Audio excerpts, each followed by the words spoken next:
Computer embroidering machine ఉన్న వాళ్ళకి ఒక చిన్న విషయం అయితే చెప్తానండి, చిన్న టిప్ అనే అనుకోండి. అయితే ఏంటంటే నార్మల్గా ఈ బ్లౌజ్ అయితే ఓకే అండి, నేను ఆంటీకి సజెషన్ చేసిన ఇలా చేస్తే బాగుంటుంది ఆంటీ, మాకు కూడా స్టిచ్చింగ్ చేసేటప్పుడు మాత్రం ఎటువంటి ప్రాబ్లం లేకుండా ఉండాలని చెప్పని తనకు చెప్పిన కాబట్టి తను అదే రకంగా ప్రతిసారి ఎప్పుడు అలానే వర్క్ అయితే చేసి పంపిస్తే చూడండి.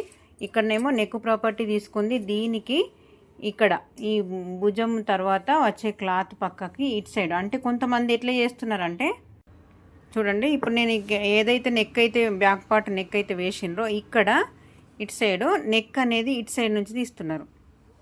ఇలా ఇలా తీస్తే కొన్నిసార్లు ఇప్పుడు ఈమె బ్లౌజ్ చిన్న సైజ్ బ్లౌజే కాబట్టి పెద్ద ప్రాబ్లం ఏం కాదు. ఎందుకని అంటే ఇక్కడ నేను నెక్ అనేది ఇక్కడ నుంచి ఈడికే షోల్డర్ ఇక్కడికే కట్ అయిపోతుంది.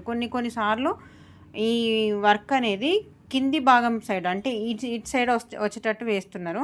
సరే, ఎటు సైడ్ వచ్చేటట్టు వేసినా కానీ మన మార్కింగ్ అనేది చూసుకున్న తర్వాత సడన్గా అనుకోకుండా మనం ఒకవేళ ఉల్టా సైడే మనం ఫోల్డింగ్ చేసి కట్ చేసినాం అనుకోండి, ఇక్కడ నెక్ అనేది కట్ అయిపోతే అసలు మొదటికే మోసం వస్తుంది కదా. అందు గురించి అని చెప్పి మీకు క్లియర్గా చెప్తున్నానండి. ఈ రకంగా ఇప్పుడు నేను ఈ వీడియోలో చూపించే విధంగా మీరు ఈ రకంగా వేసుకున్నట్టయితే స్టిచ్చింగ్ చేసే వాళ్ళకి ఇబ్బంది ఉండదు, మీకు కూడా ఏమన్నా ఇబ్బంది ఉంటే చూసుకోండి. కాకపోతే మాత్రం ఇలా వేస్తే కరెక్ట్ అని నా ఉద్దేశం. నేను చాలామందికి నా దగ్గర వర్క్ చేసే వాళ్ళకైతే ప్రతిసారి నేను వాళ్ళకైతే చెప్తుంటాను, ఇక్కడ ఏమైనా జాయింట్స్ అనేటివి పడితే తర్వాత సంగతి, ఈ ఫ్రంట్ పార్ట్ సైడ్ వేసుకోవచ్చు. కాకపోతే మాత్రం బ్యాక్ సైడ్ మన షోల్డర్ దగ్గర జాయింట్ రావద్దు, అలానే ఫ్రంట్ సైడ్ కూడా మనకి నెక్ షోల్డర్ దగ్గర మాత్రం జాయింట్స్ అనేటివి రాకుండా చూసుకోవాలి కదా.